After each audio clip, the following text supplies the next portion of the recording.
E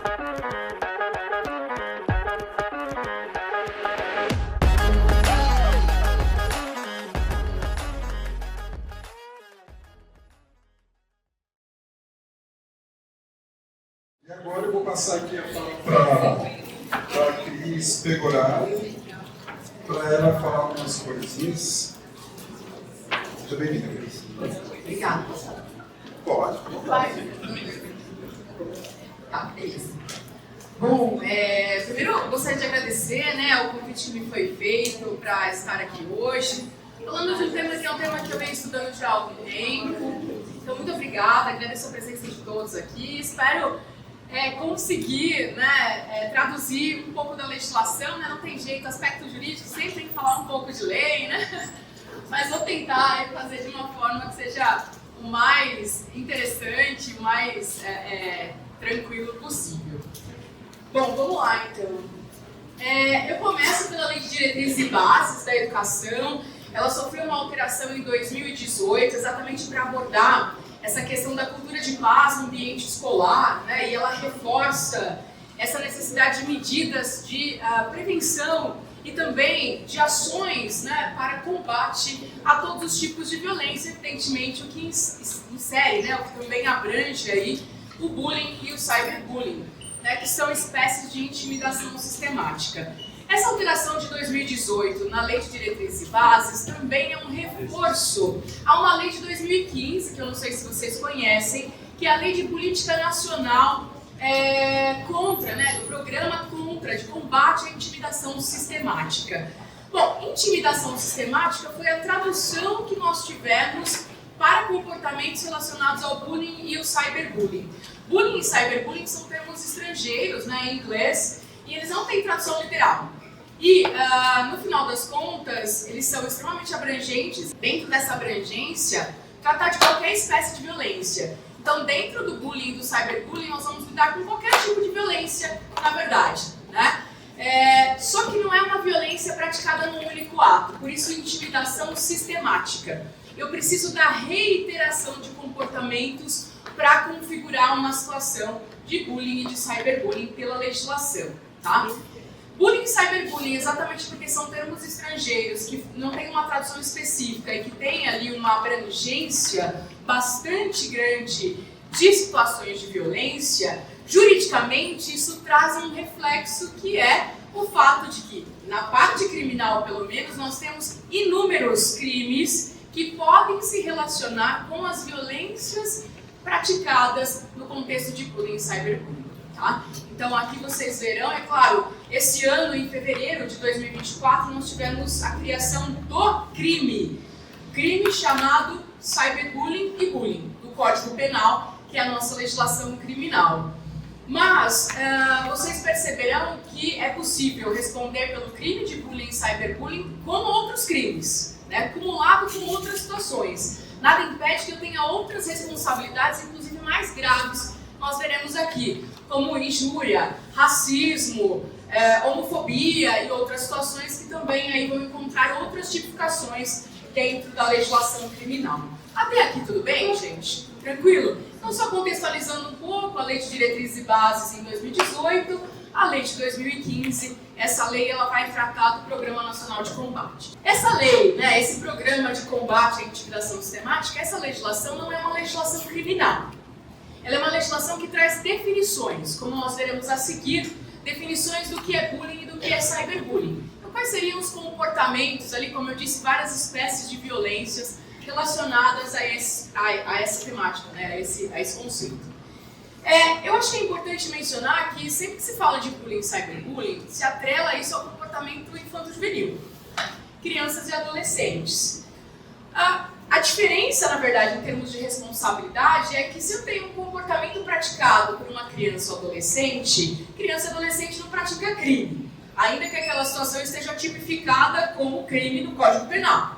Ela pratica eventualmente ato infracional, então a responsabilidade atrelada a uma criança ou adolescente que eventualmente pratique uma situação que configure crime por ser uma violência grave, tipificada ali na legislação criminal, vai responder de acordo com o Estatuto da Criança e do Adolescente. Ele vai receber uma medida socioeducativa. Mas, se eventualmente a gente estiver nesse nível, né, de punição, de responsabilidade. Mas o comportamento de bullying e cyberbullying pode se dar entre adultos também. Tá? Nada impede que a gente tenha um comportamento de bullying e cyberbullying praticado de um estudante para com o professor, ou entre estudantes, por exemplo, em nível universitário. Então, embora a gente tenha uma prática mais comum, ou se atrele quase sempre a ideia do bullying e cyberbullying acontecer no contexto de escola, né? Geralmente entre crianças e principalmente adolescentes, isso não significa necessariamente que ele só possa acontecer nesse contexto, tá? O que vai diferenciar é a eventual responsabilidade. Se a pessoa é um adulto e pratica uma situação de violência, vai responder de acordo com o Código Penal. Se é um adolescente, se houver responsabilidade criminal, vai responder de acordo com o ECA. Então, só para estabelecer esse critério. Como eu disse, é um termo abrangente, então tem várias possibilidades de crimes, a gente vai falar de alguns mais adiante. Aqui é uma definição da própria lei de 2015, que fala do combate, né, do programa de combate à intimidação sistemática. Então percebam, ele vai caracterizar o que é bullying, ataques físicos, insultos pessoais, comentários sistemáticos, apelidos pejorativos, ameaças por qualquer meio, grafites depreciativos, expressões preconceituosas. Então a lei tenta trazer pelo menos alguns exemplos de situações que poderiam ser inseridas nesse conceito.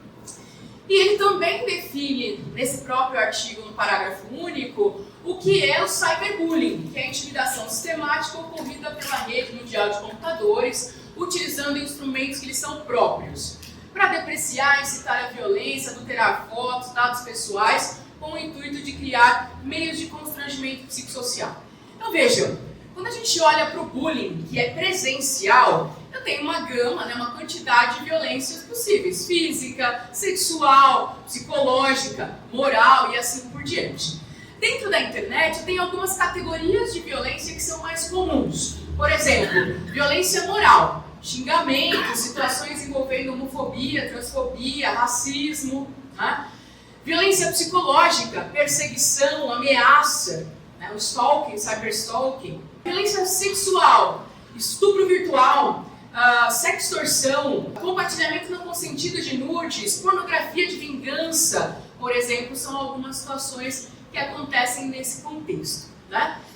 Então percebam que para a internet eu também tenho uma característica diferente de quem pratica um comportamento.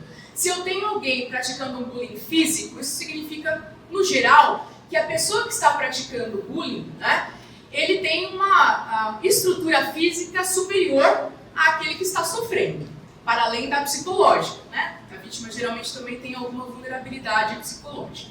Não necessariamente, mas no geral também ela pode ter. No ambiente virtual, essa vulnerabilidade, ela é psicológica, geralmente, né?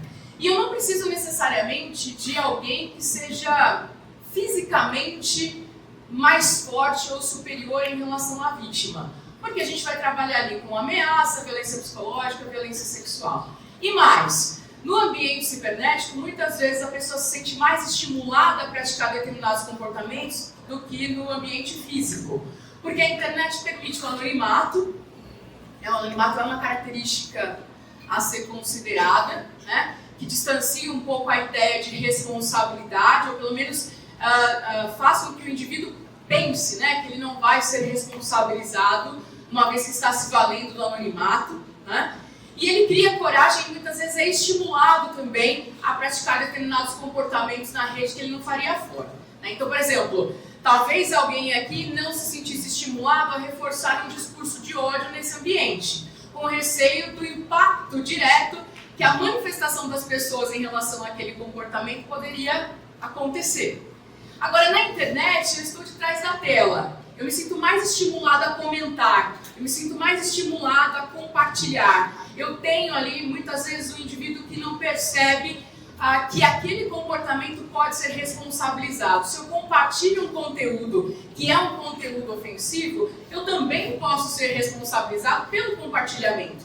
Não só aquele que postou o conteúdo ofensivo será responsabilizado. Mas essa ideia de que na internet eu me sinto mais estimulado, que eu não tenho impacto direto no meu comportamento e que eu posso utilizar o anonimato, muitas vezes também estimula um pouco mais esse tipo de comportamento na rede. Então é uma característica para a gente olhar dentro desse ambiente. Um outro aspecto também é que para a vítima, esse ambiente, comportamento praticado nesse ambiente traz consequências maiores para a vítima, exatamente pelas características da internet. Por exemplo, a internet trabalha com algumas características específicas. A replicabilidade, o alcance da informação na rede e a permanência dessa informação. Se eu xingar alguém aqui e ninguém gravar, eu sei quantas pessoas presenciaram esse xingamento. Certo? Se eu ofender a honra de alguém aqui, eu sei quantas pessoas presenciaram esse comportamento. Mas se eu faço isso na rede, eu perco o controle de quantas pessoas terão acesso e irão compartilhar aquela informação. Então, para a vítima, por exemplo, que tem nudes colocado na internet, vazado na internet, vocês imaginem, por mais que eu possa tomar medidas judiciais, e eu tenho, vou mencionar aí, imagine para a vítima que tem nudes vazado na internet, né? Ainda que eu tome todas as medidas judiciais cabíveis, tem algumas, como eu mencionei, quem garante que aquela informação nunca mais virá à tona? Que nunca mais vai aparecer? Então, a replicabilidade, o alcance da informação e a permanência dessa informação nesse ambiente faz com que, para a vítima, as consequências desse tipo de comportamento sejam muito piores do que, eventualmente, uma violência presencial física, por exemplo, né? Eu não gosto muito de comparar, essa violência é mais grave do que a outra, porque eu acho, por exemplo, que a violência psicológica ela pode ser muito mais grave, às vezes, que a violência física, embora ela não seja talvez, mais aparente em determinados momentos. Talvez ela demore um pouco mais para aparecer, né? Ou para ser verificada. Mas, em termos de consequência para a vítima, eu acho que é importante mencionar essas características da internet para a gente refletir também. Bom, e aí, temos necessidade de mais leis sobre esse tema? O que nós temos de legislação é suficiente? Vocês verão que temos aí vários crimes, né? Um específico que foi criado esse ano e outros desdobramentos que são possíveis. Mas será que a legislação está dando conta? Será que a legislação é de fato o caminho? Né? Todo mundo acha que tudo se resolve no meio de criação de lei, né? Como se a lei fosse ali, né, o toque de mágica que pudesse resolver todas as questões e todos os problemas sociais. Será que realmente a legislação tem essa capacidade? E o quanto, ou o mais importante, na verdade, não está na legislação, e sim nas medidas protetivas, nas políticas públicas, nas ações que a legislação vai estimular, evidentemente, inclusive essa legislação de 2024, que eu vou mencionar com um pouco mais de detalhes, mas eu falo da desnecessidade ou de não olhar para essas questões só sob o prisma do penal, né, do crime, do criminal, porque a gente está, na verdade, criminalizando, embora eu diga, né, que possa acontecer em outros contextos, a gente está criminalizando criança e adolescente também. Então também tem essa questão para refletir. Bom, quando a gente fala de vulnerabilidade na internet, basicamente vamos trabalhar com duas: a vulnerabilidade tecnológica. Então as pessoas são vítimas de crimes na internet. Por quê? Né? E qual é o contexto que leva alguém a ser vítima de um crime na internet? Nós temos uma vulnerabilidade que é uma vulnerabilidade tecnológica, sim. Né? Alguém que invade a sua página no Instagram, por exemplo, que invade o seu computador, o seu celular, né? E isso é um grande problema, e é também um grande problema porque as pessoas não sabem, muitas vezes não têm informação, inclusive, do uso seguro da internet, dos dispositivos, né? Por exemplo, todo mundo aqui tem celular, certo? Todo mundo aqui tem rede social, certo? Todo mundo aqui tem antivírus instalado no celular? Todo mundo aqui tem autenticação de duplo fator? Em todas as redes? E todas as pessoas aqui são pessoas que, no geral, têm mais acesso à informação do que muita gente, né? Então percebam o quanto a falta de informação sobre segurança, a falta de informação sobre os riscos do uso da internet, isso porque somos adultos, hein? Imaginem crianças e adolescentes. Isso é contar que tem pai também que cria perfil. A criança tem 6 meses, ela tem um perfil na rede social. Desculpa, isso é de um risco. É de um risco, né? Pra quê? Mas enfim, então percebam, né, que a gente tem uma questão de vulnerabilidade tecnológica, de alguém que tem conhecimento técnico ou que sabe ali como acessar um dispositivo, e do outro lado a gente tem pessoas que estão em situação de vulnerabilidade, muitas vezes porque não tem conhecimento de fato como se proteger. Além disso, nós temos também a vulnerabilidade social. Eu caio num golpe pela atratividade de uma vantagem, a falta de conhecimento da vítima, eu já falei, né, dos modos de proteção, a falta de educação digital, o excesso de informações que as pessoas colocam na rede social. Quem aqui já postou uma foto que estamos aqui no 3º seminário sobre cyberbullying? Hashtag parte 1. Sim ou não? Vocês sabem que uma amiga minha, uma vez, ela foi num show no Parque do Ibirapuera e ela fez isso. Ela gostava de tudo que ela fazia, em todos os lugares que ela ia, ela colocava lá a hashtag. Localização, se bem que hoje nem precisa colocar localização, né? A inteligência artificial identifica a sua localização pela foto que você posta, né? Mas enfim, ela colocava tudo isso. Tinha uma pessoa que sempre curtia, enfim. Quantas pessoas vocês adicionam nas redes sociais que vocês conhecem mais ou menos, do que é o amigo do amigo que vocês nem conhecem? Que também é um risco, né? E essa pessoa X curtia todas as postagens, e aí, um belo dia, ela foi num show, ela colocou lá que eu tinha ido no show no Parque do Ibirapuera, e esse indivíduo apareceu lá. Veja o risco de ser, né, estuprada, principalmente as mulheres no geral, né, a gente tem uma vulnerabilidade, sequestrada, e outras situações que poderiam ter acontecido. Então, o crime não é só no ambiente virtual, ele também acontece fora, pode acontecer fora desse ambiente a partir das informações que são ali postadas na rede. Esse aqui é o crime que foi inserido no Código Penal, ele foi inserido por essa lei de 2024, uma legislação desse ano. Essa legislação é bem importante, vou comentar alguns aspectos dela, mas um dos pontos que essa lei traz é o crime de bullying e de cyberbullying. Ele coloca lá intimidação sistemática. O que significa intimidação sistemática? Eu já disse aqui. Se eu praticar um único comportamento, não é intimidação sistemática.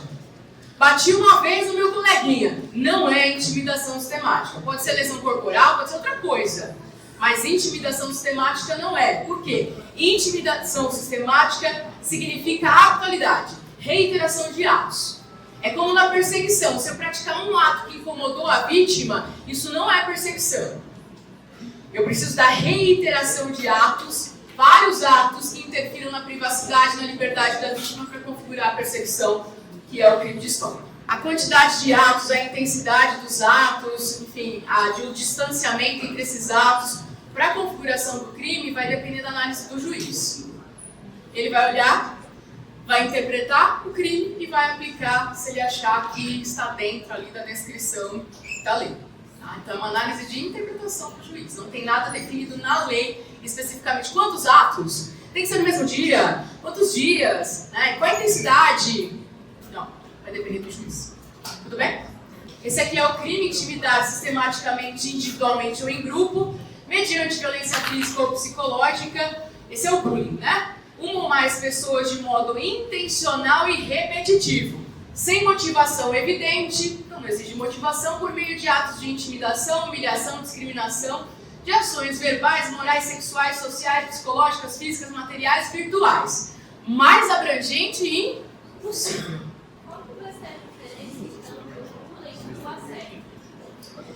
Então, a depender da situação de assédio, eu tenho uma situação mais grave. No direito penal, a situação mais grave, ela vai preponderar ou cumular com o crime de bullying, tá? Ou de cyberbullying.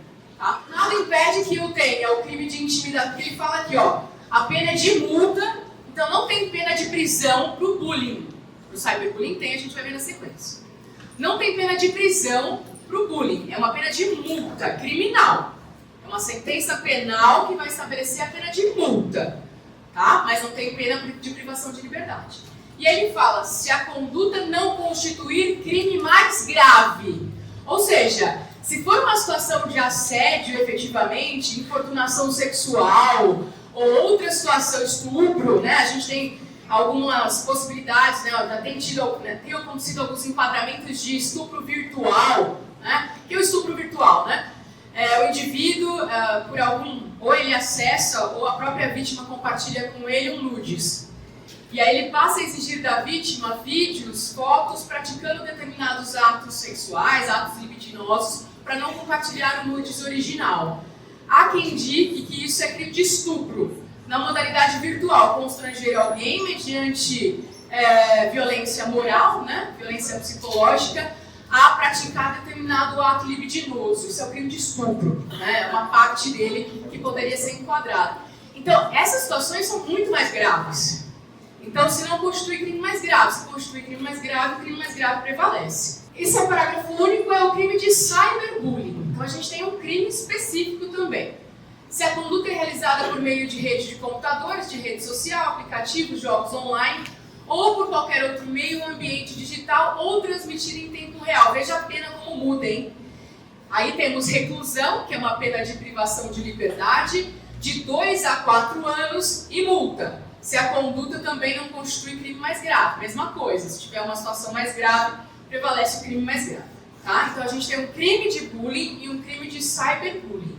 Mas nada impede, diante da diversidade de violências aqui possíveis, que nós tenhamos outros crimes, e temos. Vou comentar com vocês mais adiante. Essa é a lei, portanto, de 12 de janeiro, né, de 2024, que é a lei que cria os crimes que eu mencionei.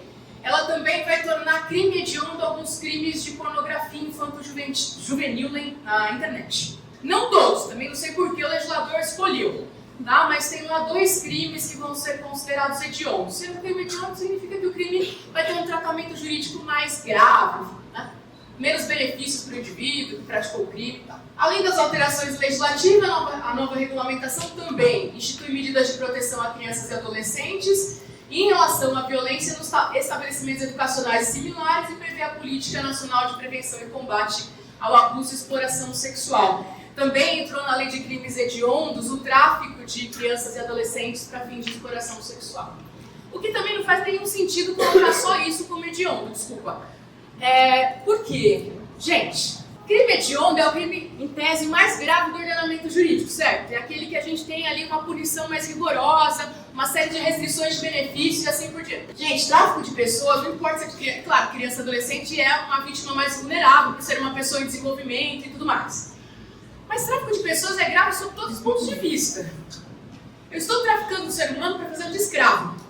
Eu estou traficando um ser humano para, enfim, explorar sexualmente, para remoção de um órgão. E aí o legislador falou isso, não, só, né, a questão que envolve, é claro que aqui o objetivo da lei era proteger especificamente criança e adolescente, vítima mais vulnerável em virtude de ser pessoa em desenvolvimento, mas, né, enfim, seria melhor que ele tivesse sido mais abrangente, então, colocasse todas as situações de pornografia, como eu mencionei, ele só colocou 2, nem as mais graves, e no tráfico de pessoas ele colocou só o tráfico de criança e adolescente. Nos crimes que eu mencionei, ele fala em criança ou adolescente como vítima ou agente.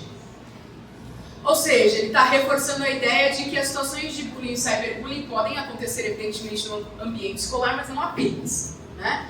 Então, qualquer um pode praticar uma situação como essa e qualquer um pode ser vítima também.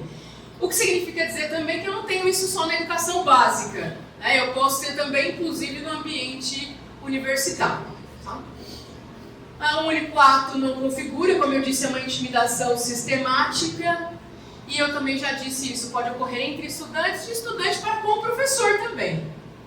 E do professor para com o estudante também. Tá? Então é bem, entre aspas, democrático. Impactos no ambiente escolar. Essas alterações dessa lei de 2024 vão trazer aí uma necessidade de que as escolas, enfim, de maneira geral, se preocupem em tomar diversas medidas. Eu também trabalho um pouco com adequação à Lei Geral de Proteção de Dados e algumas coisas que a gente faz na adequação também servem aqui. Por exemplo, ter um plano de ação, uma mudança de cultura escolar, uma formação e uma capacitação continuada dos docentes, gestores, funcionários, um comitê de mitigação de riscos, né? A gente adota isso, né, para adequação da Lei Geral de Proteção de Dados e tal, mas a gente também tem que adotar isso para as questões envolvendo situações de prevenção e combate à violência. O que eu mais vejo é, ocorreu uma situação de violência, tem um protocolo X, geralmente a gente tem um protocolo nas escolas, né? Conversa com os pais, comunica o conselho tutelar, Ministério Público, delegacia, e vai, a depender da situação. Mas é importante que a escola tenha um plano de como atuar efetivamente, de como fazer com que aquele episódio, independentemente da responsabilidade jurídica que ocorra, em relação a quem praticou aquele comportamento ou não, que aquele episódio seja trabalhado no ambiente escolar e transformado num diálogo, numa construção que possa ali prevenir outras situações de violência, né? Então, a legislação, ela traz ali crimes e outras questões, mas ela também vai reforçar essa responsabilidade das instituições de ensino e dos profissionais da educação numa atuação mais ativa na prevenção da violência no ambiente escolar. Treinamento e capacitação contínua de professores e funcionários, para que eles sejam capazes de identificar essas situações também, tá? Dentro e fora do ambiente ali digital, né? Que possa trabalhar com conscientização, prevenção, né? A própria lei de 2015, que eu mencionei lá atrás, que traz algumas definições, ela vai dizer que são objetivos do programa capacitar docentes e equipes pedagógicas para a implementação de ações de discussão, prevenção, orientação e solução do problema. Então eu tenho que estar preparado para lidar com essas situações, para prevenir e, caso ela ocorra, para resolver, e depois que ocorreu e resolveu, ou enfim, né, na medida em que essa responsabilidade acontece ou não, trabalhar isso, continuar trabalhando isso dentro do ambiente escolar. A realização de workshops, simulações, trabalhar questões de saúde mental no ambiente escolar, para professores, para alunos, né? Revisão e atualização de códigos de conduta escolar, políticas anti-violência, criação de comitê de segurança. Isso é importante, é um compliance, vamos dizer assim, educacional. Realizar campanhas de conscientização sobre o impacto do bullying, cyberbullying, espaços de diálogo, programas de mentoria, né? Fomentar um clima escolar de respeito, suporte mútuo, utilização de ferramentas para monitorar, como utilizar, explicar como se usa a tecnologia de forma segura, né, para os alunos e assim por diante. Então são alguns pontos importantes que a legislação vai reforçar. O ECA traz uma obrigação, eu coloquei a título de curiosidade para que vocês saibam, mas agora é uma obrigação legal também. As instituições sociais, públicas ou privadas que desenvolvam atividades com crianças e adolescentes e que recebam recursos públicos deverão exigir e manter certidão de antecedentes criminais de todos os seus colaboradores. Exigência legal. Aos quais deverão ser atualizados a cada 6 meses. Parágrafo único. Os estabelecimentos educacionais similares, públicos, etc., que desenvolvem atividade com criança e adolescente, independentemente do recebimento de recursos públicos, deverão manter fichas cadastrais e certidões de antecedentes criminais de todos os seus colaboradores. Então, mais uma exigência ali estabelecida. Em resumo, em relação à atuação escolar, nós temos ações imediatas, impulsionamento da mudança de cultura, necessidade de implementação de medidas práticas para prevenir e reagir em relação a situações de violência, necessidade de formação e capacitação constante dos educadores e funcionários. Uma síntese aqui do que a legislação vai trazer ou reforçar. Além do crime de bullying e cyberbullying, eu vou passar rapidamente só para mostrar para vocês outros crimes que também podem se configurar dentro desse comportamento. Primeiro, crimes contra a honra, que são aqueles que atingem a reputação. Injúria, calúnia, difamação, né, são situações que podem aqui configurar. Né? Então, qualquer ofensa à honra, basicamente situações de xingamento, né? Quando eu digo que alguém praticou um crime sabendo que não praticou, calúnia e assim por diante, são situações que afetam a honra. Tá? Se o crime contra a honra é praticado na internet, eu tenho também uma pena maior. É uma alteração também mais recente. Tá? Crime contra a honra, além do crime de bullying e cyberbullying, que são específicos, também podem acontecer. Então, hoje, injuriar alguém, atingir a honra de alguém motivado pela questão de racismo, está dentro da lei de racismo, que é uma lei específica, essa lei que eu indiquei aqui. Homofobia e transfobia, já entendeu também o STF, o Supremo Tribunal Federal, entra aqui também. Por quê? Entra no conceito de raça social. Então, homofobia, transfobia e racismo motivado, né, por cor, etnia, religião ou procedência nacional, entra aqui na lei de racismo. Tá? Se é racismo, é inafiançável, é imprescritível, tem lá todas umas restrições também específicas. Perseguição, esse é o crime de stalking e o cyberstalking. Perseguir, percebam, né? Reiteradamente, então mais de um ato por qualquer meio, inclusive a internet, ameaçando a integridade física, psicológica, restringindo capacidade de locomoção, invadindo ou perturbando a esfera de liberdade ou privacidade. Pena: reclusão de 6 meses a 2 anos. É uma pena baixa. É uma infração de menor potencial ofensivo. Tá? Mas, quando é praticada contra criança, adolescente, idoso ou mulher, que são vítimas já consideradas pela legislação como mais vulneráveis, principalmente no contexto de internet, aí eu posso aplicar a pena em dobro, porque é uma pena um pouco maior, tá? Para essas vítimas. Crianças e adolescentes, já mencionei aqui, são vítimas mais vulneráveis nesse contexto. Por quê? São pessoas em desenvolvimento, não conseguem avaliar muito bem os riscos dos comportamentos praticados no ambiente de internet, são mais sujeitas ao chamado child grooming, que é o aliciamento, né, a partir de uma construção de confiança do aliciador com a vítima. Então elas acabam aí estão mais conectadas, né, na internet, nas redes sociais de maneira geral. Nós temos a Lei Carolina Dickmann. Essa lei é a lei que fala da invasão de dispositivo informático. Então, se alguém invadir seu celular, seu computador, é a Lei Carolina Dickmann. Esse é o Marco Civil da Internet, sempre bom conhecer. Por quê? O Marco Civil da Internet não traz crimes, mas ele serve para fazer pedido de remoção de conteúdo ilícito. Ele serve para fazer pedido de suspensão de perfil no Instagram, no Facebook. Ele serve para fazer pedido de identificação de usuário que utilizou anonimato via judicial. Então é uma legislação importante conhecer. Essa legislação aqui, que é a Lei de Política Nacional de Prevenção da Automutilação e Suicídio, e o crime de induzimento, instigação e auxílio ao suicídio e à automutilação. Por quê? Porque é um comportamento também vinculado a jogos online, jogos violentos, e também outras situações envolvendo bullying e cyberbullying. Esse é o crime de induzimento, instigação, auxílio ao suicídio, automutilação, só para vocês conhecerem. Aqui nós temos isso aqui é importante falar antes de eu acabar, que é o registro não autorizado de cena íntima de nudez ou pornográfica, e o parágrafo único, que é a foto ou vídeo montagem. Por que eu acho que é importante falar isso? Porque não basta as pessoas compartilharem os nudes reais, elas criam nudes por inteligência artificial. E isso qualquer um pode fazer muito facilmente. E aí entra onde? Aqui, veja a pena, 6 meses a 1 ano. Só para vocês saberem. Aqui, compartilhamento não consentido de nudes é esse crime aqui. Tá? Aqui entra também outras situações. O que estimulou a criação desse tipo penal foi exatamente uma adolescente que foi vítima de estupro coletivo. E não obstante ela ter sido estuprada por 33 homens, filmaram e jogaram na internet.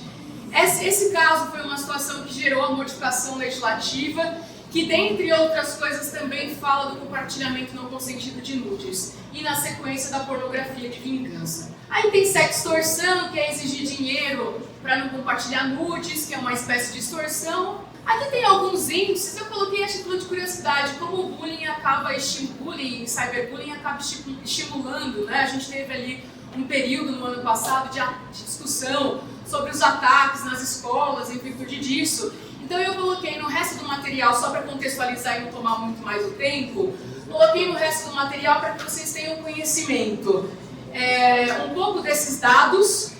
Coloquei o projeto de lei das fake news, que visa punir de forma mais rigorosa as plataformas em relação ao compartilhamento desse tipo de conteúdo, uma fiscalização maior das plataformas em relação a esse tipo de conteúdo. E aí coloquei algumas outras coisas lá, a título de informação para vocês, a respeito de formas de investigação, então como as plataformas utilizam a inteligência artificial, algoritmos para identificar comportamentos que possam ser comportamentos violentos ou de incitação de violência nas redes sociais. Então o material tem bastante coisa. Eu quis aqui nessa primeira parte, pelo menos, só mostrar para vocês o que tem de legislação, os possíveis crimes, mas eu fico aí à disposição para quem tiver alguma dúvida. O material fica disponível também. Deixei no final as minhas redes sociais, os contatos, fico aí à disposição. E, mais uma vez, obrigada pelo convite e pela atenção.